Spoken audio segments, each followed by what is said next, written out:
their lives. And today, that day is over here. We are in a different time, which essentially has its own dynamics. Good, bad, and ugly. We've all lived through it and enjoyed every moment of it.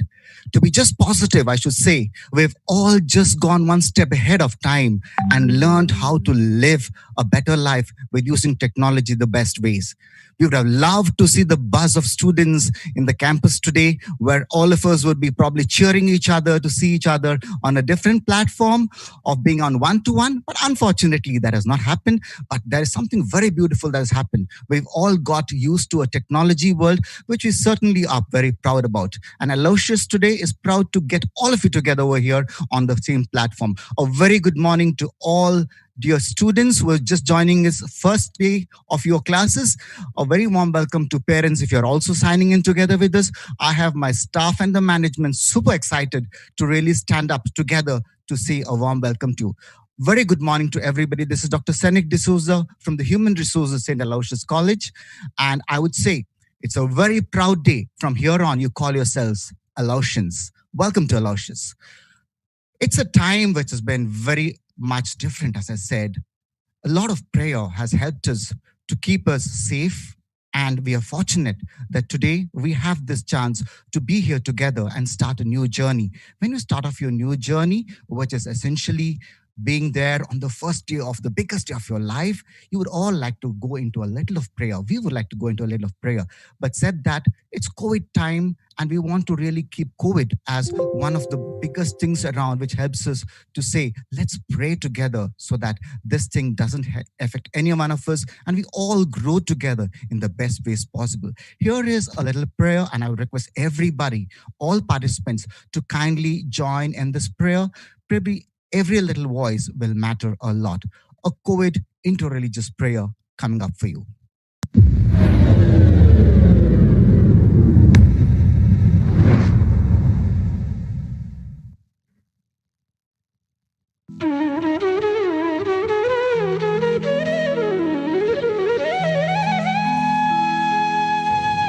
Dear brothers and sisters, a warm welcome to you.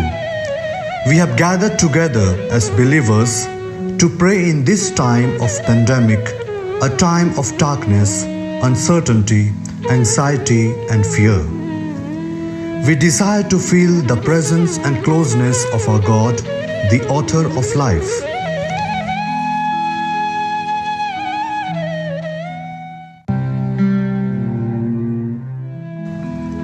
Opening prayer. Kindly repeat. O God, our loving Father and Mother, you love us and care for us. The storm of corona pandemic is raging all around us, and we feel helpless and all lost. We desire to feel your presence right in our midst, assuring us with your words. Do not be afraid. I am with you. You are precious to me.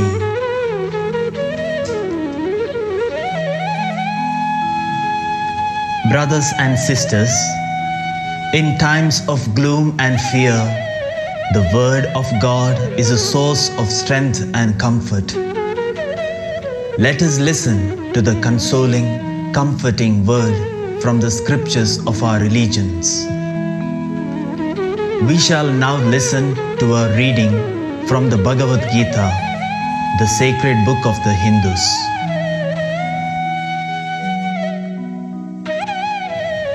A reading from the Gita. Sri Krishna said to Arjuna, "When righteousness is weak and faint, and unrighteousness exults in pride, then my spirit arises on earth. For the salvation of those who are good, for the destruction of evil in human beings, for the fulfillment of the kingdom of righteousness, I come to this world in ages that pass."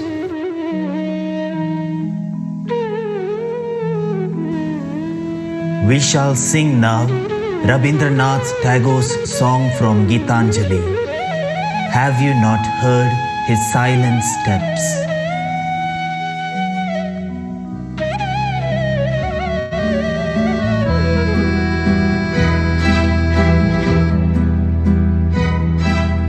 Have you not heard his silent steps?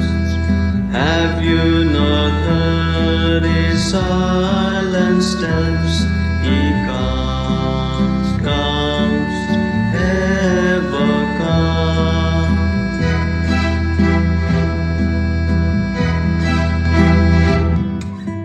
Every moment and every age, every day and every night, he comes, comes, ever comes.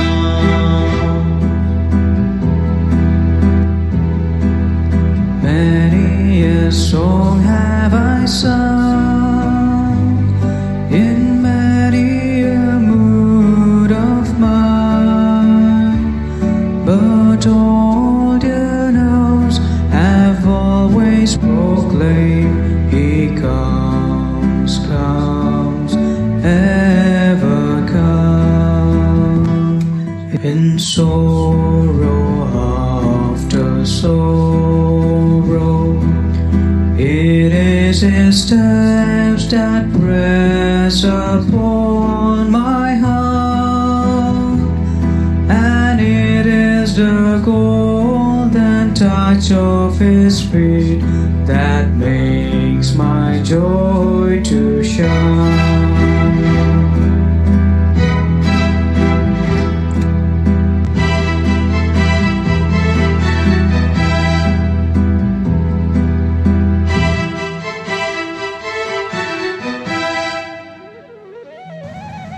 We shall now listen to a reading from the Quran, which tells us what leads to true happiness in life.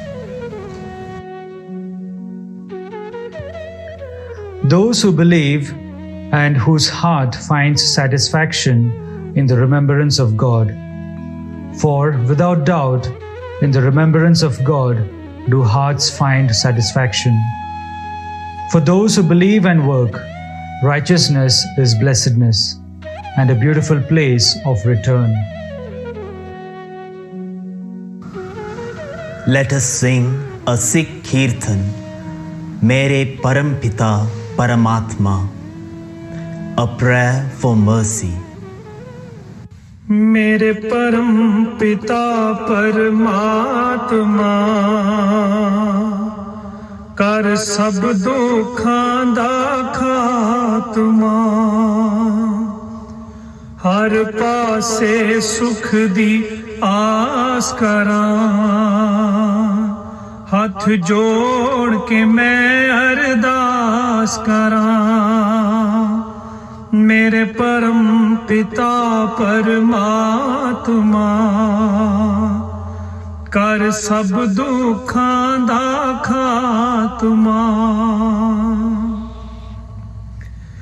रोक ले दुखां दी आंधी नू एह दुनिया मुकदी जांदी नू हुण बख्श दे कीते गुनाहां नू नाले पा दे सिद्धियां राहां नू मेरे परम पिता परमात्मा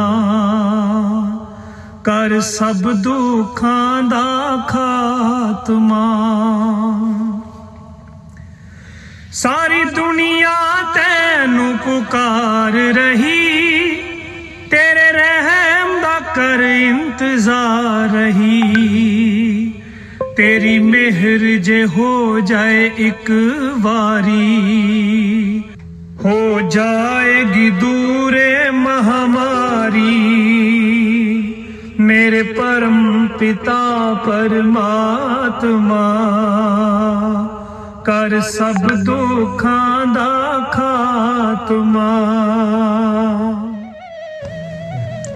We shall now listen to a reading from the Holy Bible. The reading is from the prophet Isaiah.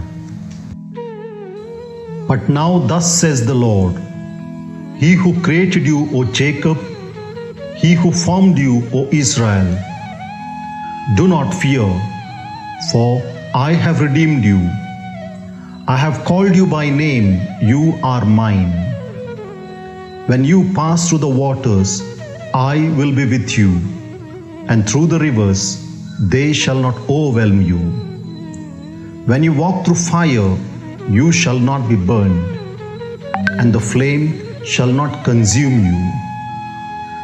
Do not be afraid, for I am with you. I will bring your children from the east and gather you from the west. Concluding prayer.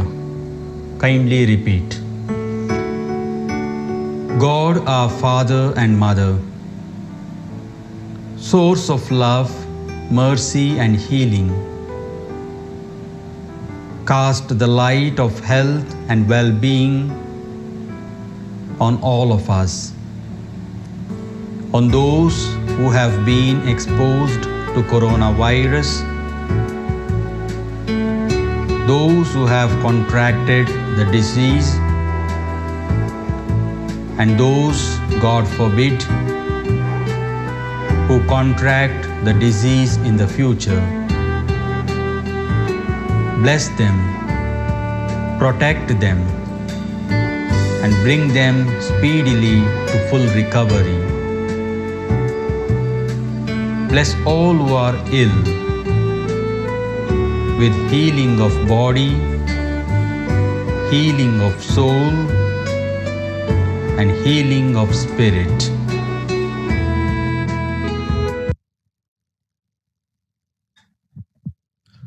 With this little prayer of ours, which certainly has touched everybody's hearts and minds, I'm certain it has given us the strength to start a new beginning in the very best ways possible.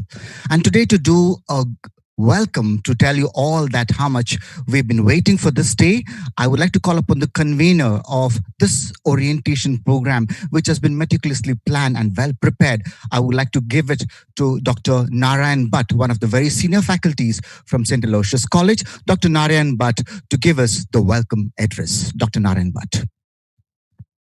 Very good morning to all the students, their parents, faculty members, and all those who are watching the inaugural of the orientation program. At the very outset, I would like to congratulate all the students for their performance in the PUC or equivalent examination. Let me appreciate you for opting this college to do your degree course, and congratulate you again for getting admission into this college, mostly likely to a course of your choice. I say you are lucky because this is a college run by Jesuit priests who run thousands of colleges all over the world, with the single mission of imparting best education to the students who enter their institutions. I say you are lucky because you're going to study in a college where great people like Attorney General of India, former Defense Minister, Director of BITS Pilani, former Vice Chancellor of National Law School, Chancellor of Yenapa University, and many great people did their studies. I say you are lucky because you're going to study in an institution which is ranked in the top level by many ranking agencies, accrediting agencies, and national and international surveys.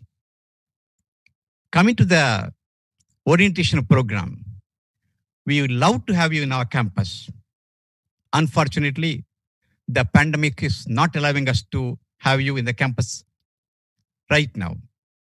Hence, this virtual online orientation program is being planned. it has got its own advantage. You can have a feel of the college remaining comfortably at your place itself. Even the parents have got an opportunity to listen to the orientation program. Orientation program will go on for a week, and the objective is to see that you get familiarized yourself with the facilities and opportunities, rules and regulations, policies and practices followed in the college. And I feel it an honor to welcome you all to this inaugural of the orientation program. We have Reverend Father Principal, Father Praveen Martis with us right now. Father is going to inaugurate the program today. Father is a professor in chemistry. I had a PhD degree in chemistry. And according to me, he is a scientifically thinking spiritual person and a spiritually thinking scientific person. On behalf of all those who are assembled here and all those who are watching the program, hearty welcome to you, Father Principal. We have the registrar and the controller of examination with us here, Dr. Aloysius, basically a professor of chemistry and trying to bring about reforms in the education system and the examination system. Warm welcome to you, Dr. Aloysius. We have the Dean HR, Dr. Senik, Dr. Santosh Govias, the coordinator of the program, many faculty members watching the program. Welcome to all of you. Special welcome to all the students who are going to join this college. The program is arranged for you. We wish that you utilize this program to the fullest possible extent, and your stay in this college takes you much more closer to the goal that you have in your mind. Have a wonderful day. Thank you.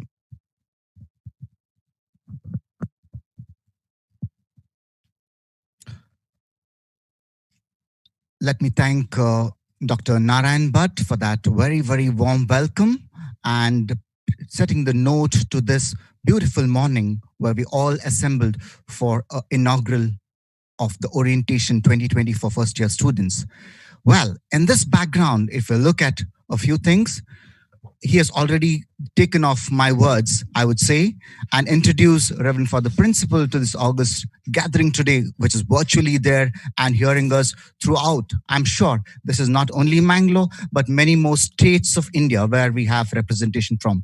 Well, I thank Dr. Narayan Bhatt. I would like to take the privilege of introducing somebody who's going to come up over here and take us together and say, this is where we begin this program. Well, a couple of things. Dr. Narayan Bhatt really said it all. He said that Jesuits have been everywhere to impart that education, and they have taken it to the next level. The last 3 to 5 years has seen Aloysius also grow in the same manner. And especially the last few years, we would see that there was one name which really made a difference in the campus. And that's exactly where we made a lot of news in the very positive ways that we could do. And today, if I have to probably say, most of us are seeing so many activities, then there is one visionary behind it who is now fortunately going to be your principal. And we all respect him for the visionary thoughts he has brought in. And this moment, as been introduced by Dr. Narayan Bhatt, he's a visionary, he's a scientist, and most dearly, somebody who actually takes care of students and has a mind where he wants to probably do everything possible. So maybe before he starts speaking, you would have a question of a few questions here and there, some really, what can I do? What's my thought? How would I actually move about? If you probably get those thoughts during his speech, I would say, please do not disturb him. Please make a note of your questions and put it into the chat box, which is in the YouTube.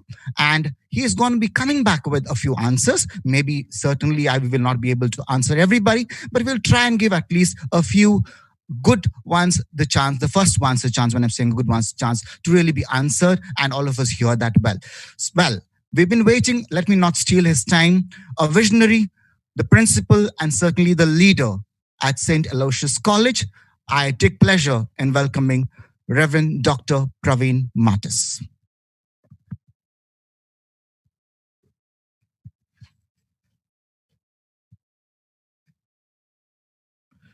Good morning and a warm welcome to all of you, my dear students, and their parents, and the alumni here, and also the guests, my dear members of the faculty. It's a wonderful year for us. We've been waiting eagerly for this event to inaugurate today, and I'm very happy to inaugurate the academic year 2020-21 here at St. Aloysius College Autonomous, Mangaluru.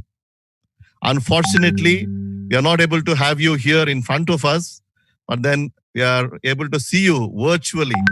You are able to sit around wherever you are at the comfortable position and the places where you are.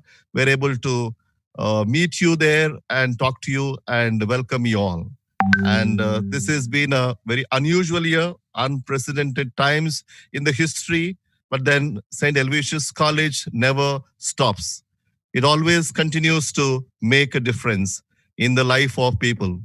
And this year, as you all know, we had a wonderful prayer. We began with the prayer on corona virus warriors and the people who really fought against it. Last 5 months, we have been facing this pandemic. But then our spirits at St. Aloysius College are always high.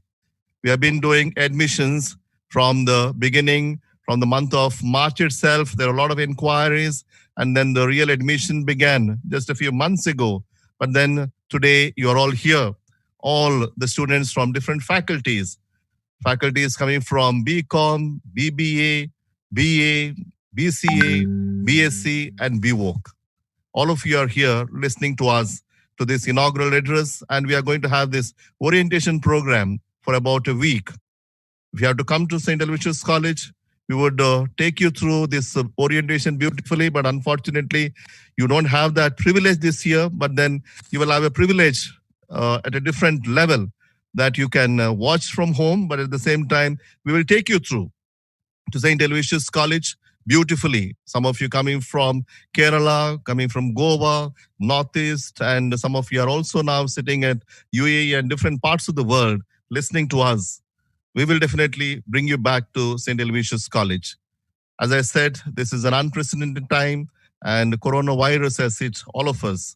But then St. Aloysius College, when you think of, it is also one such person who fought the plague during his time, similar times. And St. Aloysius was a young boy, just about 23-year-old man who just did not sit at home during this plague. He just went out of himself in the streets of Rome, serving the plague-stricken people.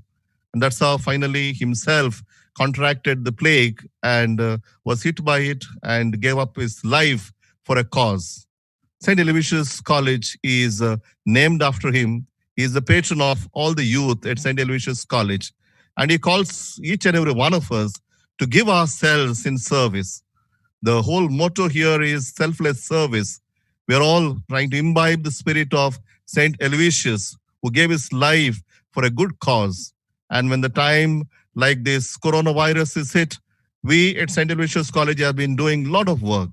We had number of online certificate courses which are freely given. And then we had the webinars. I think some of you have been part of that webinar. And a lot of people have listened to such wonderful talks from St. Aloysius College. Not only that, we have gone out of our way to serve the migrant workers in the city. We have done a lot of work. More than about 20 lakhs money has been spent by our faculty and the people around Mangalore who generously gave it to serve the people around. That's all imbibing the spirit of St. Aloysius Gonzaga here at college. And we also had this Mano Tejaka and Radio Sarang have been continuously inspiring people, doing their best during this time. I'm sure you all are struggling, but then coming to St. Aloysius College, you do not have to worry about it. We will definitely take care of it. You are in a way privileged and excited to come to St. Aloysius College. We are also equally privileged and excited to receive you at St. Aloysius College.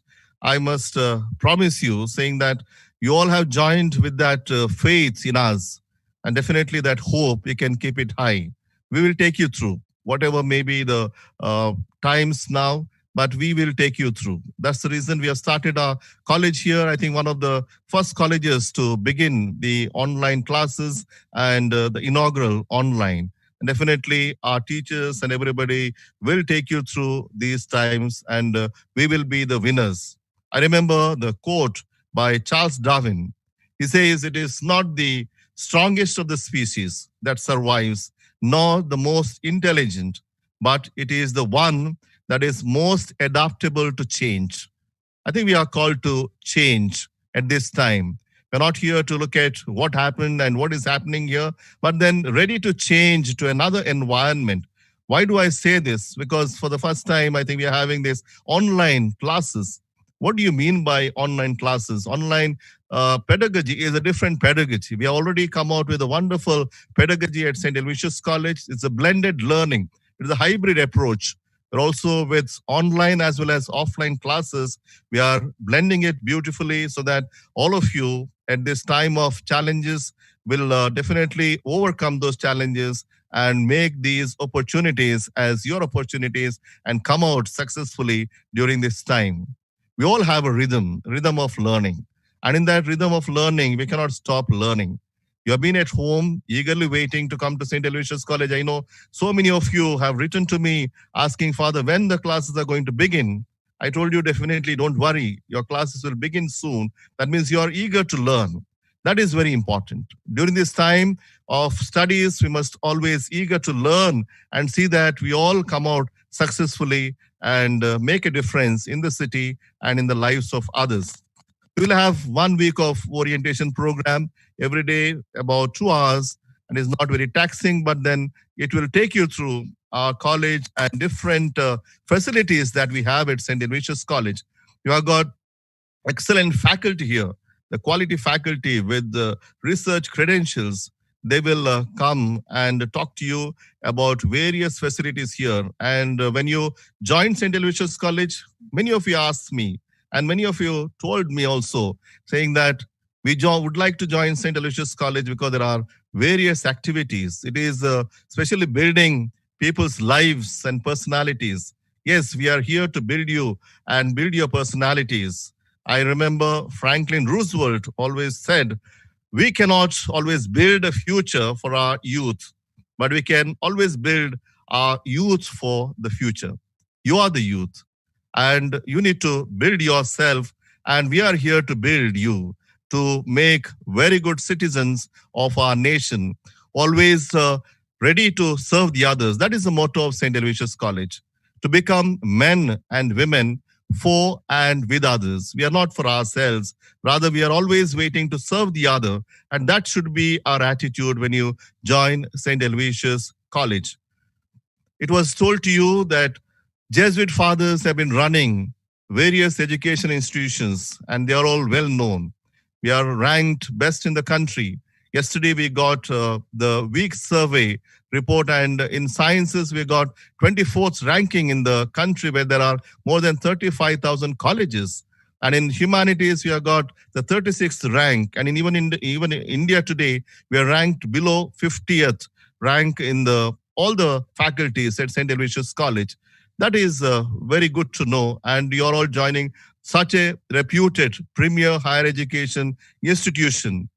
So when you join that institution also, you must look forward to that quality education, and you must also give yourself that quality to St. Aloysius College so that we can build together our lives. Jesuit education, always we speak about 4 C's. I would like to remind you of those 4 C's when you join us here at St. Aloysius College. And remember all those 4 C's throughout your life here at St. Aloysius College. The first C is the competence. We need to always compete with one another, but at the same time, we must compete with oneself. That is the best competition that we can ever have. And I would invite all of you to compete with your own self, your own attitude and aptitude, and be passionate. Give your best. We need to dream. Dreams are part of our lives. I would invite all of you to dream high. And especially during this time, we must dream much higher. Like our former president, late Abdul Kalam, always kept saying, dream, dream, dream. Dreams turn into thoughts and thoughts into action. We must dream and desire so that we can take our dreams to another level and be passionate and determined and lead the others towards it. Second C is the commitment. Once you join St. Aloysius College, you never look back. You're always with us. And that commitment is very important. And that commitment is to love. And with that love, we will all take you to another world of commitment and do something different here at St. Aloysius College, academically as well as through extracurricular activities. And the third C is the compassion. We need to have that heart for the others. And now we have seen so many people are suffering due to various illnesses, and especially the fear that is lurking around due to coronavirus. But we need to be strong. We need to take courage. You're taken that courage to join us at St. Aloysius College. Let us have that compassion for one another. And the last C is the conscience. We are all part of this world and creation and believe in God. When we believe in God, there's always a whisper in our heart, whether what is right and wrong. And we must always pursue that whisper of right and always do the right thing that is called to us to be done by God and our Savior. We need to truly give ourselves from that point of view and do something more and more for God and for the greater glory of God. As I continue to say, I can tell you many, many stories and many things. I think we have got time here. I would now put you through the glimpse of St. Aloysius College. Many of you are not able to come to this campus, but this little video will take you through St. Aloysius College, our glory here, and various facilities and things that are happening at St. Aloysius College. Over to you.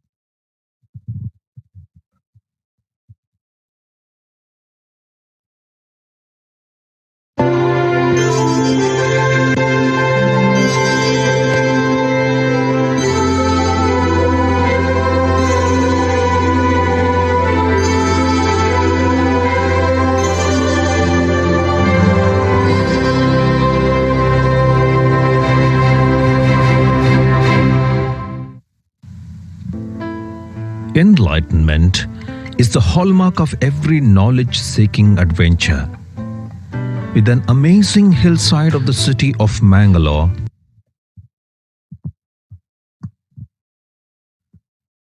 Well, I believe that you are glancing through the video that's taking you through the glimpses of St. Aloysius College.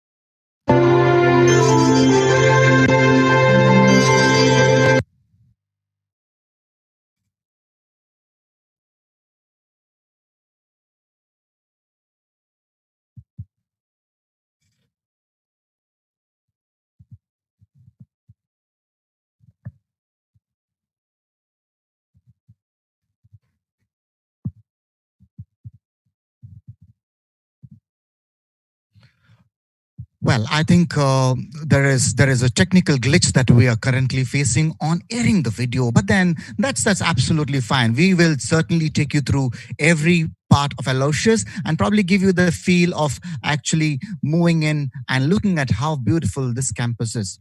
There is something for everybody. That's a promise. And I still remember those days when I was a little student and probably walked through the corridors of Aloysius. It was just not enough to see everything and experience everything. And if that was then, I can assure you that today is much and very, very different.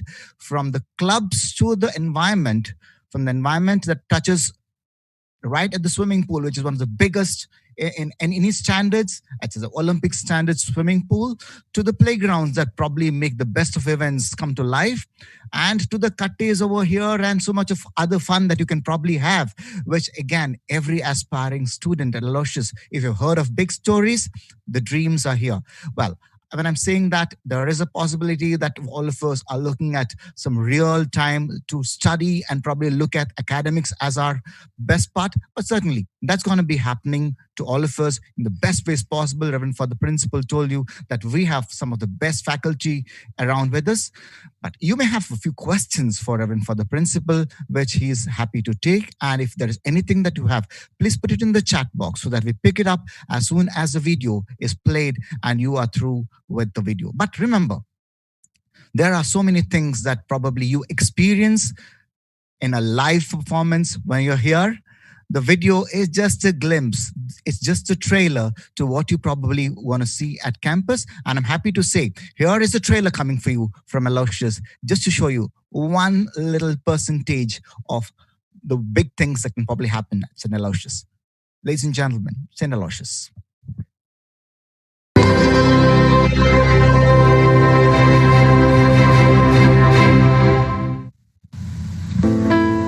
Enlightenment is the hallmark of every knowledge-seeking adventure.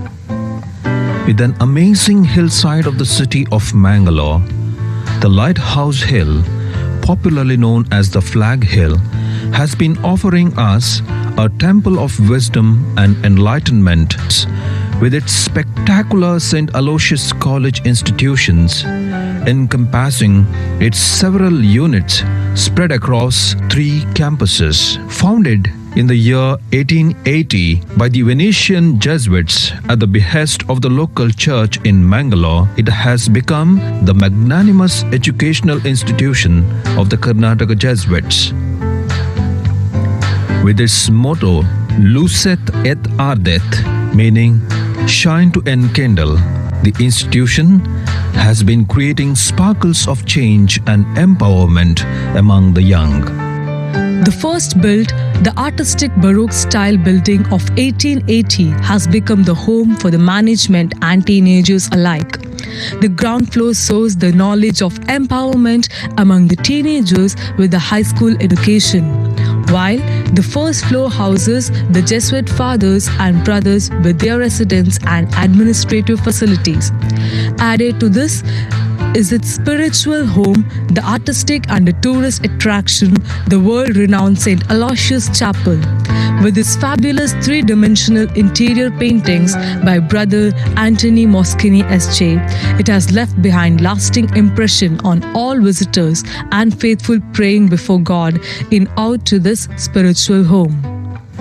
The Degree College is an intellectual milieu for students from across the country and even from abroad, with its infrastructure and several attractive graduate, postgraduate, and research programs.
The focus in this of all Jesuit education is to create men and women for and with others. I'm very happy that this institution is going on that path, creating men and women of creativity, imagination, competence, conscientiousness, compassion, and commitment.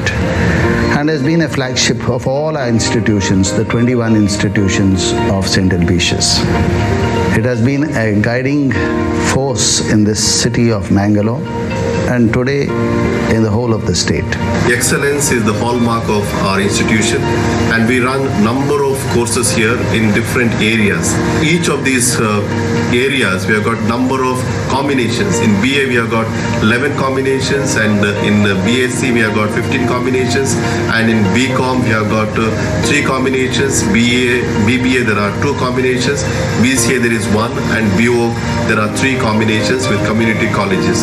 And students will have number of ways to explore their studies in these courses, and there are extracurricular, there are co-curricular activities, and our students really enjoy all these courses that are given to them and excel in their studies.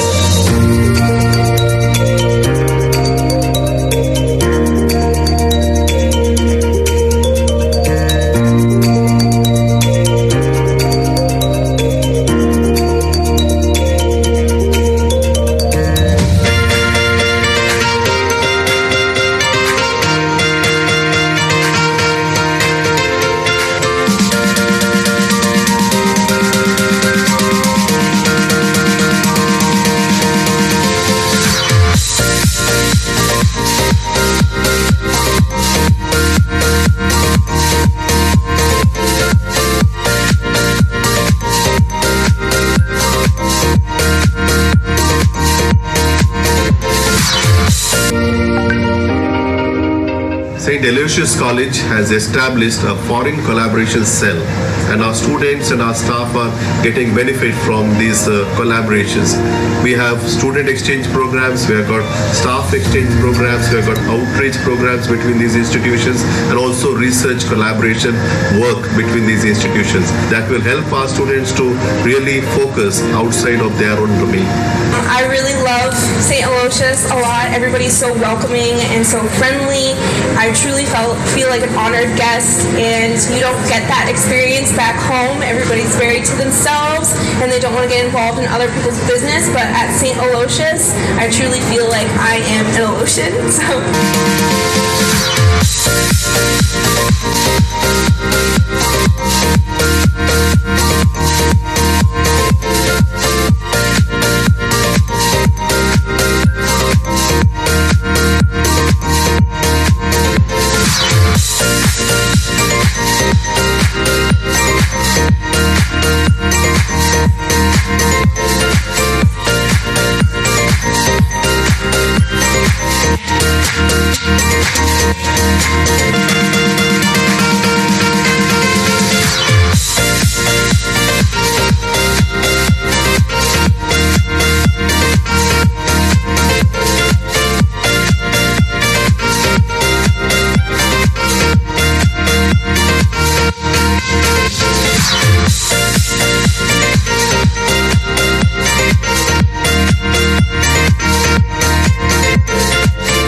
Students, welcome back. You all have enjoyed this wonderful facilities at St. Aloysius College. I think you all look very eager to come to St. Aloysius College. That's why one of the questions that pop up immediately was, when are the regular classes going to happen here? I'm sure that you are ready to come to the campus and enjoy this campus. Unfortunately, that is not possible at this moment. Definitely, as early as possible, when the things are cleared. We cannot say at this moment, but then when the state and the country and the district authorities allow us, immediately we will open up the corridors of St. Aloysius College and definitely wait for those moments and anxious moments, but definitely will reach here as early as possible. I'm once again welcome you all to that wonderful thing. And some of you already started thinking about examinations. Some of you asked the questions about examinations, what will happen? St. Aloysius College, definitely we believe in continuous assessment. And this year, the more so, we will continuously assess you. The classes will go on. They are regular classes, the orientation classes, and immediately after that, our teachers will guide you through, and they will be regular classes from day one. And you will be attending those classes, and your approach to the classes, there will be a lot of quizzes and assignments timely given to you. You need to self-motivate yourself. I think this time will call for more of self-motivation because we will not be there to discipline you in the classes. I'm calling upon the parents to look into and collaborate with us at this moment and support one another so that we can move on with the classes and also the examinations. Examinations will be more in the mode of the continuous assessment. Regularly, you will be given a lot of choices to work on, and you will need to do that. I would also request you all to read, and passionately you must spend a lot of time in reading, asking questions to our teachers. Our teachers will definitely guide you through during this time. Some of you asked the question about scholarship and concession. Definitely this is the time. All of you are struggling economically, and you need to do that. We will definitely let you know. When the classes begin, we will let you know when to apply for scholarship and concession, and definitely it will be given to all of you. I would like to leave with you a little story, which I am always inspired by listening to this. I would like to take you through this. In the bottom of the pond, there was a colony of insects. And time to time, one of the insects would go up that lily stalk and come to the surface and disappear. It never come back to the colony of insects. So these insects had a question. What happens to one of our friends just goes up and disappears? They all came together and took a collective pledge. Now, whoever goes from now on should come back and tell us what is really happening out there. Providence it is that one of the insects which suggested started moving up the lily stalk and came to the surface. It was a little wet, but the sun dried the wetness and it started going through the metamorphosis stage. And slowly it realized there's something that is happening to it. There was a kind of a little flap, little wing that is growing towards the side, and immediately started flapping those wings and started moving up. It started flying high in the air. It started making darts and then circles around, and then started happily enjoying that freedom that for the first time it got it. And then it comes back to that lily pad and sits again, goes up. Meanwhile, it has completely forgotten the pledge that it has taken. And one of the movements, it just looks back there down and sees the same colony of insects there. And it realizes, yes, I had that promise to keep. I must go back and inform them what is happening. Just sits on the lily pad, just flies up and tries to go down. But then there is a water. It cannot just move down. And it realizes, no, I cannot do that. I'm a chained being now. I'm a dragonfly. It goes again, freely moves around and comes and sits on the pad. And it says it had 4 important realizations. I'm going to give you only 3 of them. First is the aspiration. It says it had that aspiration to come out of it and to see what is there out. My dear students, you all had that aspiration to come out and see what is happening at St. Aloysius College. And that aspiration is very important. And that aspiration of doing more, studying little more than the others so that I can fly little high and make a difference. And second realization is a transformation. I need to transform myself. When it was an insect, it was different kind of a being. It just came out and became a dragonfly. It completely transformed itself. It changed itself. And that is the real education. Dr. Nelson Mandela says, education is the most powerful weapon which you can use to change the world. And we all need to transform ourselves and need to change. Once you transform, you can never ever go back to the old self. That is the real transformation. I call each and every one of my students here to transform their lives, and more so during this time of pandemic, and more so during this time of online classes. Change yourself. Let's all change this environment and make a difference in the world. And finally, it can never ever go back. It only realize I can only fly high. And I can only inspire the other insects so that looking at me, at least one of them will come up and be like me, like a dragonfly. And you must, my dear friends, to inspire the others. You all come from different backgrounds and different places. Maybe only few of you got this privilege to come to St. Aloysius College. You need to fly high like a dragonfly and inspire the others and make a difference in the lives of others. Once again, I warmly welcome all of you to St. Aloysius College Autonomous Mangaluru and request you all to aspire, transform, and inspire others. Thank you. God bless us. Well, we heard a very, very inspiring principle. Well, boys and girls, for all of us listening, there is certainly something very special that was there. A message for all, an inspiration for all who are joining us. He started with the four C's and then touched upon something really big for all of us, wherein we can look up for, like the dragonfly. Once in an ocean, always in an ocean. And that's exactly what really inspires me to say, wow, I have lived through this, and everybody coming over here would always like to come back again and again for something or the other. And if this today is here, it's beautiful because the leadership at St. Aloysius College has always been very sturdy to see that there is something or the other happening towards the positive end. Thank you so much, Reverend Father Dr. Praveen Martis, for your very inspiring speech and certainly that inaugural welcome, which certainly everybody felt from their nearest ones together. Today, we have another very important personality amongst us who is also on the leadership and who has been taking everything together with a smile. And he will be the person you will actually see a little more when it comes to your examinations or evaluations, or probably when it comes to something very special. But today, I want to tell you, if there is somebody whom you can actually walk up to and see a smile at any point of the hour, then it is none other than Dr. Alvin Desa, currently the COE and the registrar. He is amongst us today to give us his remarks. And I would like to not steal his words, but put it straight away to Dr. Alvin Desa.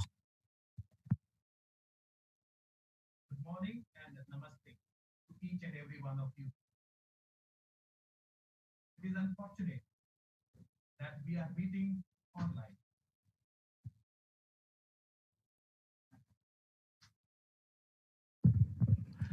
Good morning and namaste to each and every one of you. And welcome to St. Aloysius College. After listening to Reverend Father Principal and his inspirational message, I feel that it is time to share a few information and guidelines and what is in store for you when you begin your classes very soon. Every year we used to meet offline. We were all excited, I'm very sure that you are also equally excited. The excitement is mutual. And I'm very sure very soon we are going to meet in the campus, and maybe you will be waiting to experience the magic of the campus. First of all, I would like to talk to you about three aspects. First one, I would like to tell you something about autonomous status of the college. Secondly, I would like to tell you and share with you how we are going to assess your graduate outcomes. And thirdly, I would like to tell you something about the difference that you will have from your +2 PUC stage and coming the transition to a graduate or undergraduate program. Let's begin. St. Aloysius College name in the brackets has the word autonomous. What do you mean by autonomous? Central government and the university that we are affiliated to have the provision for institutions to apply for autonomy, looking at the research and teaching learning credentials of the institution. We applied in 2006, and we are extremely happy to share with you that we were awarded the autonomous status in the year 2007. And since then, the achievements of the college say it all. Autonomy means we have the freedom and autonomy to design and implement cutting edge, trendy, job oriented, skilled, as well as research oriented new programs, undergraduate as well as postgraduate programs. We have the freedom to choose our own pedagogical practices, innovative ways of testing and assessment, and offer degrees. But the marks cards and the grade cards are issued by the college, and the end of the third year, your bachelor's degree will be issued to you by the university. This is something to do with our autonomy. We overhaul our curriculum and syllabus every 3 years, looking into the need and expectations of our stakeholders and the new global competencies that are emerging from time to time. Therefore, we are very glad to tell you that you are going to have a completely innovative and new way of looking at academics itself. Our college will be affiliated to Mangalore University, but in terms of curriculum, teaching methods, testing and evaluation and grading will be done by the college. Point 2 that I would like to stress is how do we assess your graduate outcomes? We follow a particular model called Learner Outcome Based Curricular Framework. The departments and faculties and the college will fix the graduate outcomes in the beginning of the year. And every semester, you will have to achieve those credentials. And on that basis, you will be given the marks card and the grade card. It is going to be dynamic and vibrant assessment. First of all, I would like to tell you that the blended model of online and offline classes, I think time has come to take it very seriously. I request the parents and the students to take a serious note of these online classes, and the faculties will post after every chapter and unit multiple choice questions which you will have to submit from time to time. And all these exercises and activities will be considered for your assessment and grading purposes. Therefore, I request all of you to comply with all the activities that are posted in the classes after the classes online and see that you will get a good grade. Secondly, interestingly, we have a new system wherein even your classroom participation and attendance to regularity to the classes as a part of your assessment. Therefore, I am very sure none of you will neglect attending the classes and absent yourself from the classes because that is going to affect your grades too. I would like to give you a cue. You may be finding it difficult suddenly to get into this online mode. It is not just the screen and the teacher's face and the PPTs that are scrolled on your screen. What is your job? Take a notebook and a pen. And I request, this is one of the cues, I have been following this. Make a note of 15 to 10, 20 key words that you have listened to from the lecture or from the PPT. Don't write everything. Be focused and write down 15 to 20 key words, most important words. And then at the end in the evening, we should go back to all the classes and the keywords. You should be able to just get the entire lecture flashing on your mind, in your imagination. So that is the best way to deal with online classes, which we cannot escape today. We are bound to follow it. So this is just my request. Follow it and let us know your feedback when you come back to college. Besides these online activities that you have to submit from time to time, we do have a pen and paper mid-sem examination. That also will be considered for your grading. The last point that I would like to make is how +2 PUC and undergraduate program is different. You had an annual system, though you had many exams.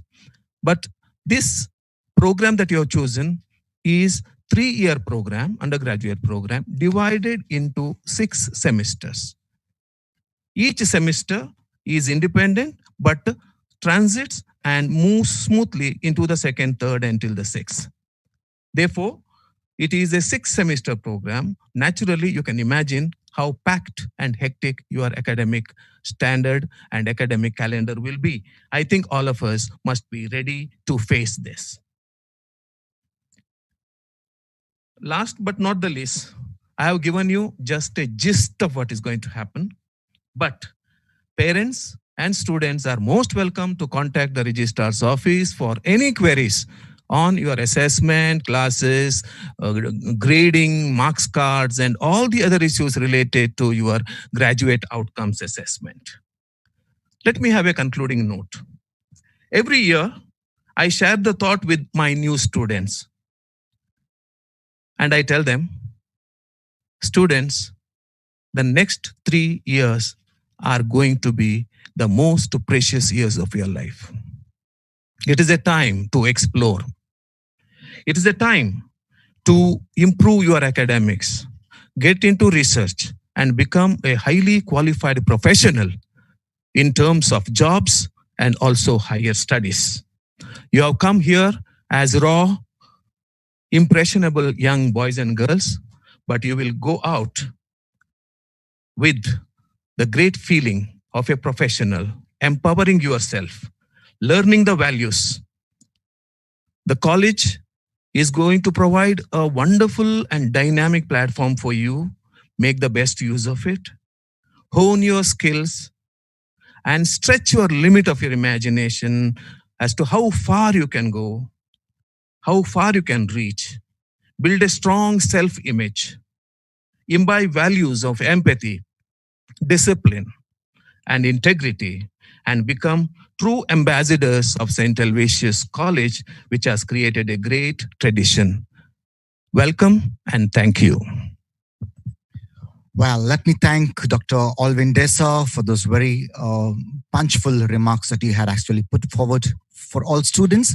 Certainly very promising to see how much you can expect and what exactly is going to happen. I'm sure everybody is now waiting to see when exactly is my date coming up to come into the college and probably see my first day around in campus. But don't worry, we're still going to have that beautiful day coming very soon. And we all hope that this situation simply doesn't last forever. And we'll all see you in a buzzing campus that needs you all very much. Thank you so much, Dr. Alvin. And just before we really move into the sessions and get you excited about what exactly is waiting for you in the next few days, I would like to call upon the coordinator of the orientation, the induction program, which is Dr. Santosh Govius, to place a few words of thanks and gratitude to all of us, including you and me, for seeing this beautiful day come to this lovely start. I give it to Santosh Govius. Good morning, all of you. Today is a memorable day in the history of St. Aloysius College, as for the first time, we arranged the virtual orientation classes for the first year degree students due to the current pandemic. Feeling gratitude and not expressing is like wrapping a gift and not giving it, says William Arthur Ward. I deem it a great pleasure to propose the vote of thanks to all who have helped in making this online orientation a success one. First of all, I would like to express my hearty thanks to our principal, Reverend Dr. Praveen Martis SJ. He is a man of vision and the backbone behind all the programs at our college. Today, he has addressed the first year students and their parents. Thank you, Father, for your very interesting and thought-provoking address. I would like to thank Dr. Alvin Desa, Registrar and Controller of Examination, for briefing the first year student with this message. He has given a gist of what autonomy means, mode of assessment, and CBCS. Thank you, sir. I would like to thank Dr. Narayan Bhatt, the convener of online orientation program. He has meticulously planned this orientation program from many days. Thank you, sir, for your support and guidance. I thank Dr. Ronald Nazareth, HOD of Chemistry, Mr. Patson for helping in the technical aspect of today's live telecast. I thank Mr. Royal D'Souza from BCA department and all the technical staff for helping in creating the online links and all the technical support to this virtual orientation program. I would also like to thank the directors, deans, HODs, and all the faculty members of St. Aloysius College for their support and guidance. I thank the office manager, and support staff for creating the register numbers well in time for the first year students to enable them to participate in the virtual orientation program. This orientation is of 1 week and many people have worked from many days. At the outset, I thank the faculty coordinators and the staff coordinators for various topics for preparing the necessary content and providing the material. Today's online program was beautifully compared and hosted by Dr. Senek D'Souza, Dean Human Resource of our college. He, along with his team, has worked immensely to make this program a memorable one. Finally, I thank all the first year students and their parents who were a part of this online orientation program. Thank you all for your cordial cooperation. Well, let me thank Dr. Santosh Govius for his thanks to everybody. And without missing out, he has been the backbone to coordinate the entire effort. And we're seeing a beautiful start off because of Dr. Santosh Govius and Dr. Narayan Bhatt, definitely the principal and the registrar and everybody here. Well, I think it's time to open up into different modes of learning where we probably want to listen to some people interesting. We want to really know more about the college. What is it in the sports? What is it in the activities? What is it that I'm supposed to do? What is it I'm not supposed to do? I think everything coming to you in just a crux of what is best given. But then this is going to follow in the days to come. And we're going to have a beautiful half a day program every day. This has been already scheduled. And just for all of us to remember, there are already WhatsApp groups that are there, and your group will tell you which is that link that you should be following and where you should actually be heading to. And please remember, whenever you are there, Dr. Alvin rightly said, make notes of everything that you want and probably come back with all your questions. We'll be happy to answer them all. But firstly, thank you so much for making this morning a very beautiful and meaningful one, everybody, including you, boys and girls. Dear parents, thank you so much for your valuable time.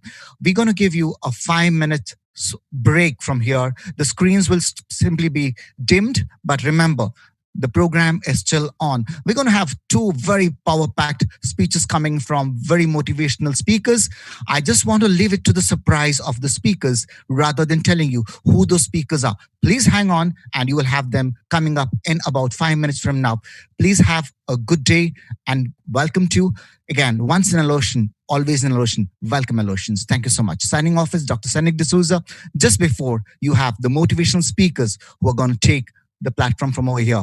These are going to be aired to you directly from where you are currently connected. Thank you, everybody.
We should know how to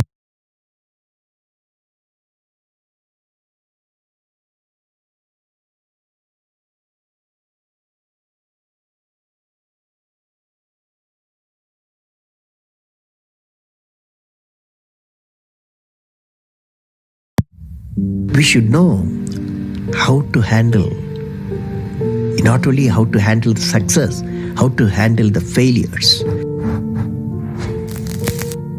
Particularly you are in the management environment, Wharton, I want the young people to understand how to manage the failure. Because any task you do, you have to come across problem. Problem should not become the captain of the individual or the project chief. The project chief should become the captain of the problems and defeat the problem and succeed. Learning gives creativity. Creativity leads to thinking. Thinking provides knowledge. Knowledge makes you great. History has proven that those who dare to imagine the impossible are the ones who break all the human limitations. In every field of human endeavor, whether science, medicine, sports, arts or technology, the names of the people who imagined the impossible are engraved in our history. By breaking the limits of their imagination, they change the world. You take C.V. Raman, you take Newton, you take Einstein, you take Chandrasekhar. By breaking the limits of their imagination, they change the world.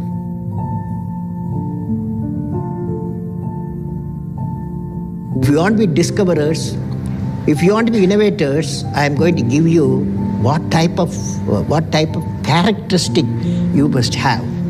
Invention and discoveries have emanated from creative minds that have been constantly working and imagining the outcome. The telephone, he was imagining the outcome in the mind. With imaging and constant effort, all the forces of the universe work for that inspired mind, thereby leading to invention discoveries. Sir, I would like to hear from you a few tips for the upcoming generation to succeed in life. Well, succeeding in life, I have already told you. Yes, sir. You have to do 4 things, okay? Number 1, great aim. Great aim. I will have great aim. I will have great aim. I will continuously acquire knowledge. Continuously acquire knowledge. Oh, I will do hard work. I will do hard work. I will persevere. I will persevere. And succeed. And succeed. Okay, that's the mantra. Thank you, sir. Thank you so much. You have many accomplishments. You've written books. You've served as president. You're an aerospace engineer. You've been a professor. But you say the title you like best is the title of teacher. Why is that? You know, I had a teacher when I was a young boy, 10 years boy, wartime, the Second World War going on. At that time, I used to see in my class, 5th class teacher, in science teacher, he entered the classroom and we used to see the radiation of knowledge from him. When he enters the classroom, my teacher, I see a radiation of purity of life. And the way he taught, my dream got shaped. What should be my way of life? He is the person, the teacher gave me the vision of my life when I was a young fellow. Now a teacher has got a fantastic opportunity to grow minds, to enrich the minds and give the dreams to the young people and nurture the dreams with them, and they will become a great human being. Sometime they will become better than you, but better than the teacher. So that opportunity you have. I will have great aim. I will continuously acquire knowledge. Oh, I will do hard work. I will persevere and succeed. Great lesson of which no university taught me, no book taught me, but that one person, that institution that taught me such a big lesson.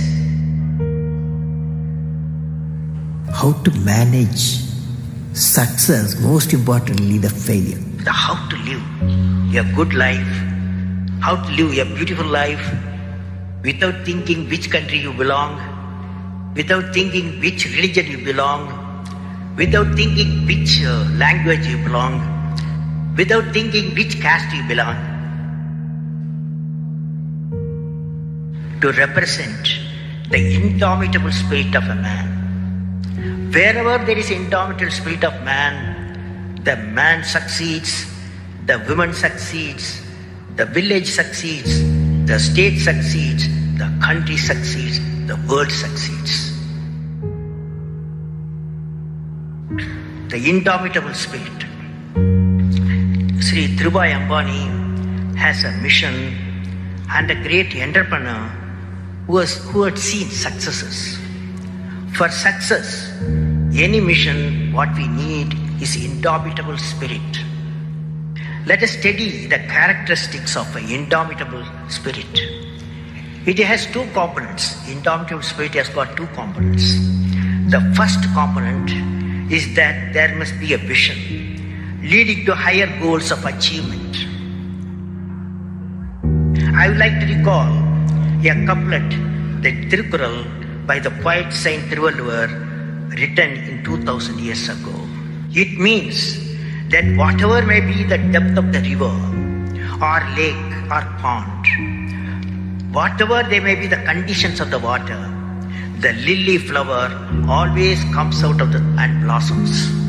Similarly, if there is a definite determination to achieve a goal, even if it is impossible to achieve, the man succeeds. This is one of the components of the indomitable spirit. The second one, that many of us have gone through large programs and projects. We would have experienced the success is not in sight and there are many hurdles. Hurdles created by man, hurdle created by the nature of the program, hurdle created by the technology, all this is possible in a major program like what wealth generation. It means that successful leaders can never be defeated by problems. They become the master of the situation and they defeat the problems. Now friends, the indomitable spirit is defined by these two conditions. I consider these two Tirukkurals characteristics characterize the indomitable spirit of Dhirubhai Ambani. Whenever he encountered problems, he gave the problems to the problems. He inhibited the indomitable spirit in successfully implementing the complex missions. Growth is life.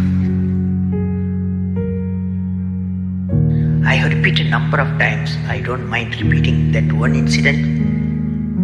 That incident for me is a university education. I have not read anywhere. I have so far, I have gone around the orbit 71 times around the sun. I have not gone through any education, such a beautiful education I got in 1979, 1980 period. I thought of sharing with you on this occasion. It is like this, 1979, August 17th, we were ready for launch of a satellite launch vehicle with 44 subsystems and thousands of components.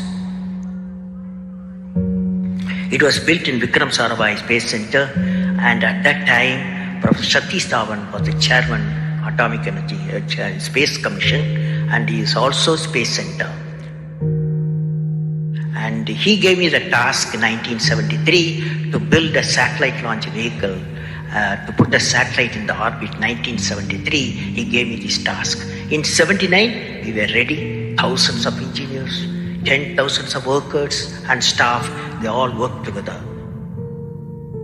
Then we moved the satellite launch vehicle from Vikram Sarabhai Space Center to the now Satish Dhawan Space Center at Sriharikota. So the launch vehicle was in the launch pad, and that day, 17th August 1979, and I am the mission director, project director, and we're all in the control center, and computer takes over. Up T-minus 8 minutes, computer will take over, because it's very difficult for me as a mission director to check hundreds of parameters. So it has to be checked. Computer, we hand over the whole launch of the rocket system to the computer. So when T-minus 8 minutes came, I handed over to the computer for the launch on 17th August 1979. And thousands of people are waiting for the launch mission centers, and they are working throughout the country and some downrange stations. Exactly at T-minus 8 minutes, computer took over. And then at T-minus 4 minutes, computer put a hold. It says don't launch. So we were all, because at that time, the whole rocket system alive, and every Aloysius system, propellant system, electronic system, all are on, ready to launch. Computer says don't launch. At T-minus 4 minutes, then immediately a computer printout comes out. There's some problem in the second stage control system. There's a leakage, so you don't launch. Behind me, there are a number of experts, 6-7 experts, my expert 10 years, 20 years experience people. I turn to them, and they are their computers to find out what happened, and they tell me within a minute. They say there's a problem in the second stage control system and we cannot launch. Computer says, but we believe as experts, the igniter, that is oxidizer, is sufficiently more there. Even though there's a leakage in the system, you can launch. They asked me to launch. That is, I can say to the computer to shut off the computer. I can manually launch the rocket system. I discussed with my experts. I believed in them. I agreed with them. I'm responsible for it. I immediately put the rocket in manual mode. So rocket took off. 100 seconds, beautiful launch. And the rocket first stage did its job. It's a 4-stage rocket system. Then the second stage took off. Within a minute, within a second, we got it to spin. That means it should be steady. It's a controlled rocket system by a guidance system. But it was going to spin. I knew I lost the rocket system. Within few seconds, instead of putting the satellite in the orbit, the whole system went to Bay of Bengal. So it was a failure.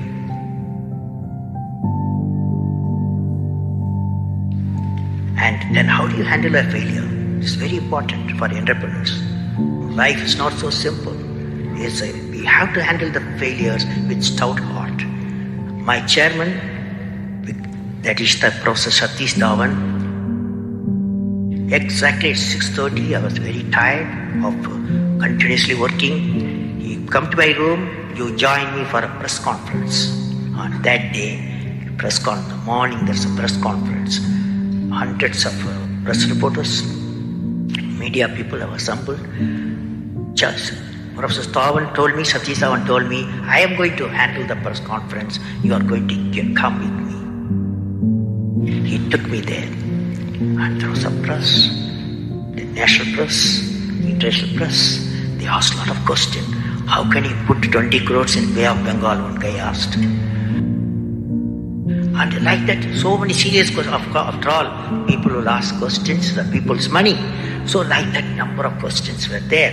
And Professor Satish Dhawan said, yes, it's a failure. First time we have launched, we have gained a lot of system, and definitely we will succeed. I will give all the support to my technologies. I'll give all the supports to my scientists. We will succeed in a year's time, he said. Friends, did you observe what happened there? I am the mission director. I am the project director. I have failed the missions. With me, 5,000 people have worked. But chairman, Indian Space Research Organization, he took the responsibility of the failure. He completely switched my failure to his failure. This is the leadership quality.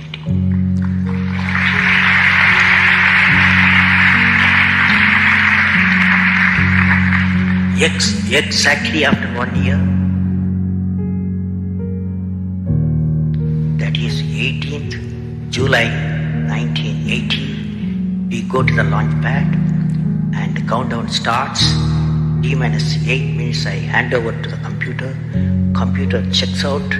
First stage, it initiates the rocket system. First stage gives the required velocity. Second stage gives the required velocity. Third stage gives the required velocity.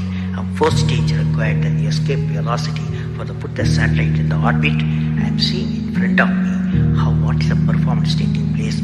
I took the microscope, I put the mic, I announced all the station. Here is your mission director. The satellite is in the orbit and we congratulate you, I told them. Now that's not the important, that's one of the important things happened. But after 30 minutes, Vikram Satish Dhawan called me. Go for press conference, you conduct the press conference, he said. Can you see the significance? Failure he took it, success he gave me to my team. This is a great lesson. It's a great lesson.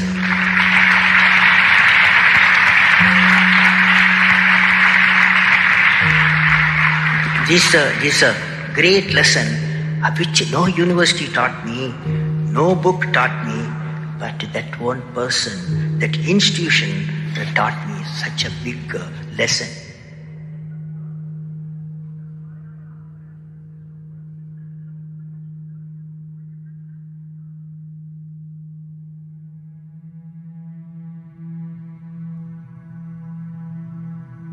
You say in India, where there is righteousness in the heart, where there is righteousness in the heart, there is beauty in the character.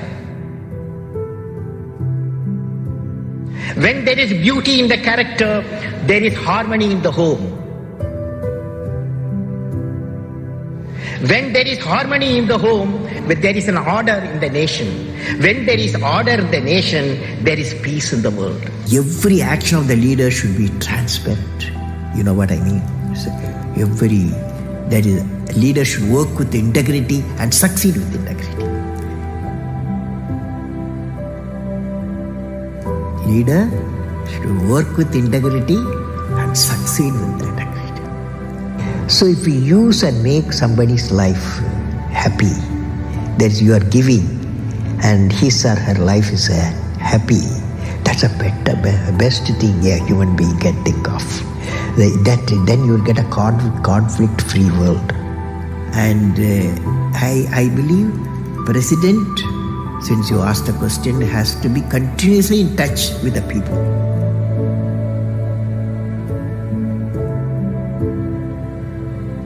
I have a feeling, whenever I give something, I feel happy. You see, this is you try. And that whatever you may have knowledge, you have sometimes better economy you may have, better, maybe sometimes you have a kind words you can have.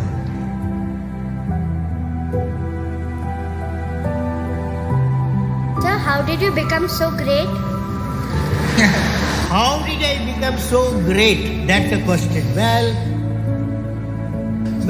I don't know how I don't know. It's a relative terms.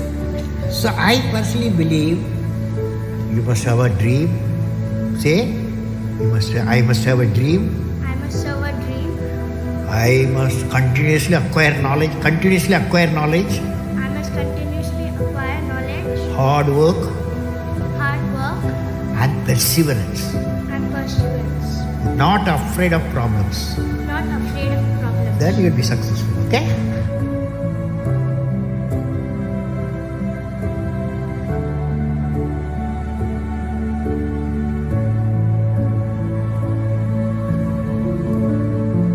What did I learn from the youth of 11 million people?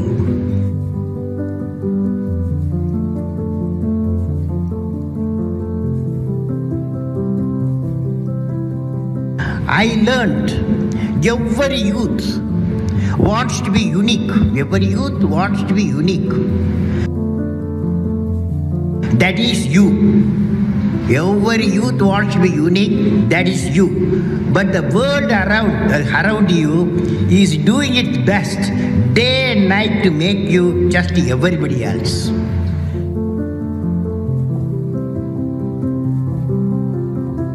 Question is whether you want to be you or everybody else. You want to be you, not everybody else. Now, if the question being like everybody else is convenient at the first glance, but not satisfying in the long vision. The challenge, therefore, my young friends, is that you have to fight the hardest battle.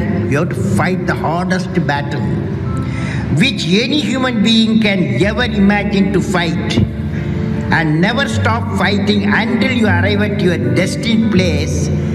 That is the unique you.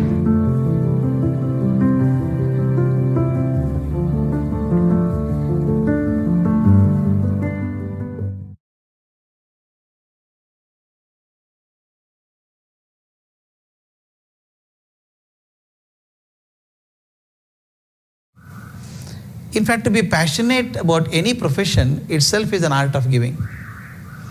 Without giving yourself, you can't be passionate about anything. The very fact I am passionate about it, say for example, we are here today between 6 and 7 or 7:30, 7:15, it means I am giving away my time I would have spent elsewhere.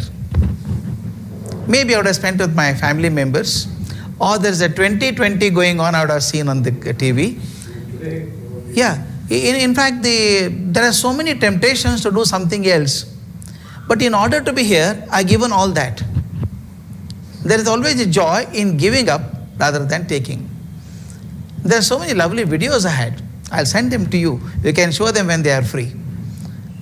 I've seen so many touching videos where there is joy in giving. I had the unique privilege of being with Mother Teresa. We have heard about Mother Teresa. I don't know anyone in the group would have seen her live. Most of us have seen on TV or visuals. But I had the privilege of staying with her for 3 days in Calcutta. When I was there, I was a very young boy. I just finished my graduation. I wrote an article, it got published. So I had to make a presentation in Calcutta. It was International Science Congress.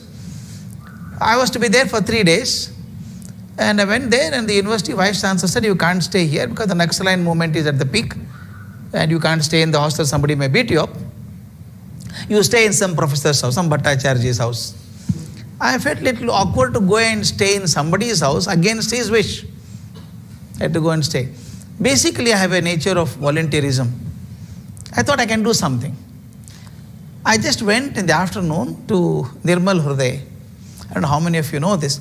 Missionaries of Charities, of which Mother Teresa was the head at that time, had their office, which is called as Nirmal Hriday. I went to Nirmal Hriday. Mother was not there. The one who is the chief now, Sister Nirmala, was there at that time. I went and asked Sister, can I be here for some time? Have I shared this with you? No. Then it's interesting. He said, can I be here for some time? I asked Nirmala. She said, wait a minute, what are you doing? What is your background? She asked me a few questions. Wait for some time, Mother would come. After 15-20 minutes, Mother came. Let me tell you, my friends, she was about 4 feet 10 inches in height, drooping shoulders. I have not seen a more wrinkled face than that, but I should also tell you, I have not seen a more beautiful face than that. The steely grey eyes would not look at you, would look through you. She came and just held my hands and said, "What are you doing?"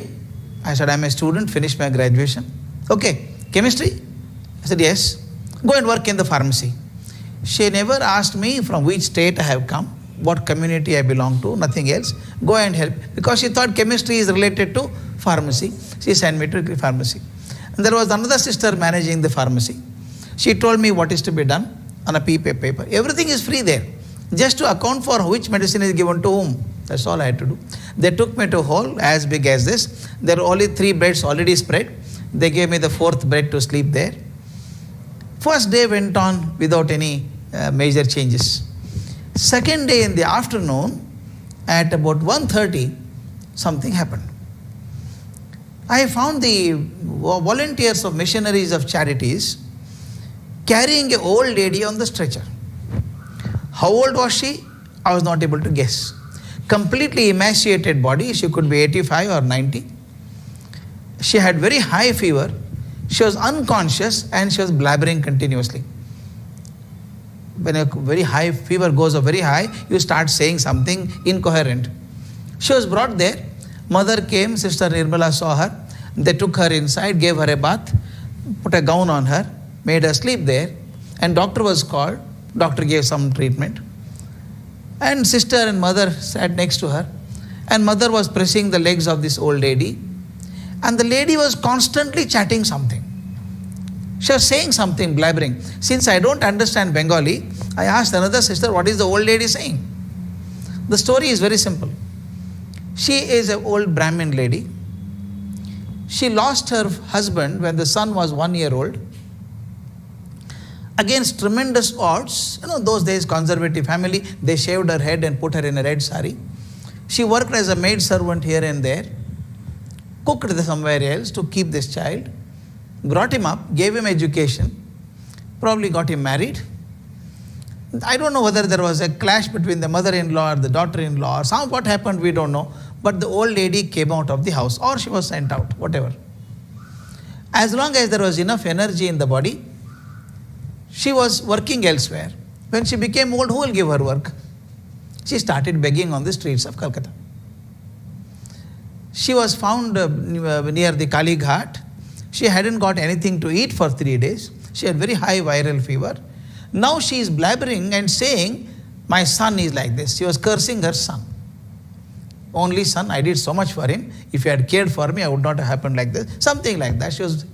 Then mother was also saying something. I asked, what is mother saying? Mother is telling the old lady, don't curse your son. Don't curse your son. He's a good boy. He will come back. Don't worry. Somebody has given him wrong ideas. He will come back to you, take you home. And this continuously went on. By about 4 o'clock, the old lady regained consciousness. Maybe because of the treatment or because of the emotional support given to her, she was conscious and they gave her something to drink. And first thing the mother did was to ask her, what is your address?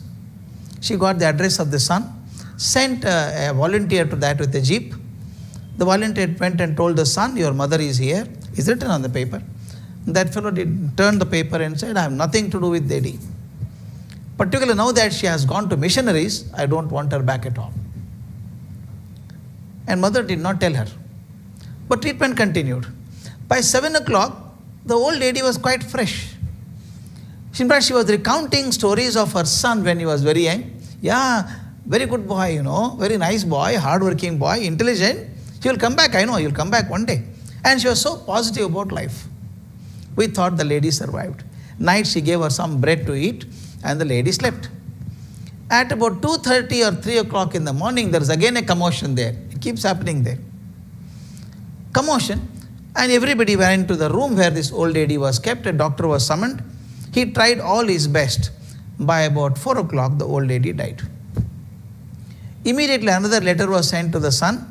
Your mother is no more and the treatment was given. It is not successful. Would you like to take the body back? Again, the same ruthless way, he wrote on the back side of the letter saying that I had nothing to do with her when she was alive. I don't want that body. You can do anything with the body. The letter came back at about 5 o'clock or 5:15. We were all gathered around this old lady's body. Till then, mother had not asked me anything. The moment the letter came back, suddenly she turned to me and asked me, "Are you a Brahmin?" I said, "Yes." Suddenly she asked me a question. Even now I think, I shudder to think of it. Suddenly she said, "Can you do the rituals for this lady?" To tell you honestly, my friends, we belong to an old culture, old tradition. When I was very young in the school, there was a belief that when your parents are alive, you are not supposed to go to crematorium. Forget about going to crematorium. She is asking me to do all the right that a son should do to the mother. I should be very honest to you. Initially, I shuddered. I thought I should not do it. Because those were the days when telephones were not so easily available. My house did not have a telephone, no mobiles. I could not contact them. I thought for a moment. She could see the hesitation in my eyes and my face. But then I asked myself, why did I go to Nirmal Hruday? As what? As a volunteer. Volunteers have no choice. If you choose, it's a business deal. Volunteers have no choice. I said, "Yes, mother, I'll do it." And a priest was called. I went to crematorium with this body. I did all the rites that a son should do to the mother. Came back, took bath. I was feeling exhausted. I was feeling guilty. I had not told my parents and I have done something. I don't know whether it's good for me or bad. And then I sat on the sofa like this. Mother came and sat next to me, patted my back and said, "Are you worried, son?" I said, "Yes, mother. I'm worried for two reasons. One is, in our tradition, we don't go to crematorium when our parents are alive. I did it without even asking my parents. What will happen to them, I don't know." I remember what she told me. "Don't worry, son, nothing would happen to your parents. In fact, they would live longer than they would normally live because you've done a service which nobody does." And it proved to be true. My father lived up to 87 till the last 1 year. My mother is still there. And then second, what is the second worry? She said, "All that you did yesterday is all wasted. The old lady did not survive. She did not survive. All that you did was wasted." Then suddenly she stood up and told me, which I can't forget till the last breath of my life. She told me, "Nothing is wasted, son. Nothing is wasted. I wanted the old lady to have dignity in death." Actually, hair stand on end when I think of it. I had only heard of dignity in life. Am I right? I had not heard the word dignity in death. I said, "What do you mean by dignity in death?" Her answer was so superb, no superlative can match it. She told very simple. "Child, did you see when the lady came yesterday to the hospital, to the Nirmal Hruday, she was cursing her own son. Cursing her own son. And mind was angry, frustrated. Am I right? She said," she put her hand, I still feel the finger. "The little heart inside you is the temple of God.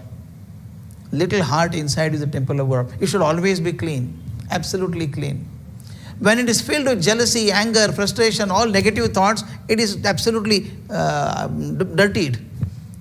When she came, she was cursing her own son. Did you see what happened yesterday night? She was saying, "My son is good, he will come back and take me." By then her temple was clean. When you are born as a child, a new child, your temple is absolutely clean. No negative feelings there. When you die, your temple should be again clean. Then you can go up to the heavens, look into the eyes of God and tell him, "God, I have come back as clean as you sent me to earth." And that to me is the dignity of death. If you can keep your heart pure and free from all aberrations in the last moment of your life, that is dignity in death. I said, "How does it come?" She said, "Very simple. The more you receive, negative feelings start building up. Or biased feelings start building up. Supposing he helps me a lot, I start saying he's a great man. I don't see the other aspect of it. My mind gets biased. I become party to him. In fact, one of the articles I wrote, there's a direct relation between tongue and hands. Direct relation between tongue and hands. The moment you spread your hand, your tongue dies. You can't talk. Am I right? If you spread your hand and take from somebody some money or something else, when you receive something, you lose your right to criticize a person. He says that if you go on giving, your tongue is always good. You are not biased at all. And his sister told me very simple, your heart can be purer and purer only when you choose to give rather than choose to receive. I learned a beautiful definition from Mother Teresa of dignity in death and what it means to give. I have seen my friends, I had talked of social service and all that, but I really understood after seeing Mother Teresa there. There were at least about 30, 40 leprosy patients in the hall. Terminal patients. There is no treatment. They have to live there till they die. You know, you can imagine in your own house, your grandmother or a grandfather has a wound there, there is pus formation. I had to clean and put the bandage. We make our face 10 times, how to do it. But these were people on the roads. Lower jaw is not there, skin is not there, fingers are not there, nose is not there, a completely emaciated body. And I have seen Mother Teresa feeding with her own hands, with no wrinkle of feeling bad on her face. That is something extraordinary giving. I saw, and I believed that Mother Teresa became a very important person, became a very successful person, only because she had that unstinted desire to give. Till the last moment of her life she gave. So I thought she was enjoying very much every time she served. She called her patients, all the people who came there, as her God. She would say, they are my gods. Therefore she decided to serve them. So I learned a lesson. There is a great joy in giving rather than receiving. I shall also slightly shift to another area. When I was teaching in the college, I was teaching chemistry. As you said, I was a chemistry teacher in a college for 25 years. One day, suddenly in the midst of the class, I asked my students a question. I can ask you also the same question. How many of you know your grandfather's name? Very simple. I know, everybody will know. Great-grandfather's name? How will you know? Great-grandfather's father's name? Great-grandfather's grandfather's name? We don't know. That means we don't know anything beyond 5 generations. 4 generations, probably 5 generations. Beyond that, we don't know. And same thing happened in my college. Students said, we don't know. I said, I'm surprised. Why don't you know your great-great-grandfather's name? One girl stood up and answered rudely. Probably there was truth in it. Not worth remembering, sir. I said, my God, why not worth remembering? What is so great he has done for me to remember, sir? I said, the way she said, cool down. And then I told them, I'll ask you some more names. I mentioned some more names. If you know them, raise your hands. Otherwise, don't worry about them. Students were curious. I asked them, you know the name of Ayodhya's Rama? Rama of Ayodhya? Everybody knew. Krishna? That Krishna. Everybody knew. Buddha? Yes. Mahavira? Yes. Jesus Christ? Yes. Prophet Muhammad? Yes. Ramakrishna, Vivekananda, Basavanna, Shankaracharya, everybody knows. My students said, everybody know them. I said, I have a serious problem. Problem is, I am not the great-great-grandson of any one of them, but remember all their names. But I don't remember my own great-great-grandfather's name. Why is that? Think over and tell me. I gave 5 minutes to them. There was one child in my class, extremely brilliant child. Padmini Priyadarshini, I remember her name. It happened 20 years ago, but I still remember it. She did her BSc first rank and went to IIM Ahmedabad and became a topper there. Now she runs her own organization in Dubai. That girl, very brilliant girl. She had a very sensitive mind also. Suddenly I saw tears in her eyes. I said, why Padmini? What happened? Why are you crying? She said, sir, I got a lesson of my life today. What is the lesson? Her answer became a lesson for my life. She told me beautifully, sir, I don't remember my own great-great-grandfather, but remember the names of all these people who lived much before all these people lived. Probably because I learned a lesson that anyone who lives for himself shall not be remembered by the world, and anyone who lives for others shall not be forgotten. Don't you think there's a truth in it? What was the bank balance of Vivekananda? There was no bank at all. Where is the bank balance? All his depositions are in our hearts. When you think of Vivekananda, appears a young man, am I right? We don't think of an old Vivekananda at all. He lived like this only. But you think of your grandfather, looks very old. Great-grandfather must be pretty old. But Vivekananda does not look old. Shankaracharya looks very young. You think of all gods that we have in the calendars. We are not seen. The pictures are put. So nice, charming fellows, all of them. Such nice people. They have painted them young. You know why? They become so old probably, age-wise. But why are they painted young? They never become old. Then they become gods, in fact. They never become old because they did not live for themselves. If Rama had lived only for himself, not for a value, he would not have been remembered. Krishna had the ability to become the king of the entire universe at that time. Dharmaraja, who conquered the whole world, had kept his crown at his feet. He did not become a king any time. Krishna never became a king. He preferred to be a charioteer rather than a king. That desire to give. When we are on top of the world, Krishna is Jagat Guru as we call. He was a Jagat Guru but preferred to be a charioteer. That desire to give that service made him the great one. So all of them, I learnt a lesson. Anyone who lives for himself shall not be remembered. Anyone who lives for others shall not be forgotten. Beautiful thing, only when you give, people remember you. The people who amassed huge amount of money. I ask a question to you. Who was the richest man in the year 2000 in the world? Richest man in the world in the year 2000. Don't tell me Gates, he was not there. Don't tell me Buffett was not there.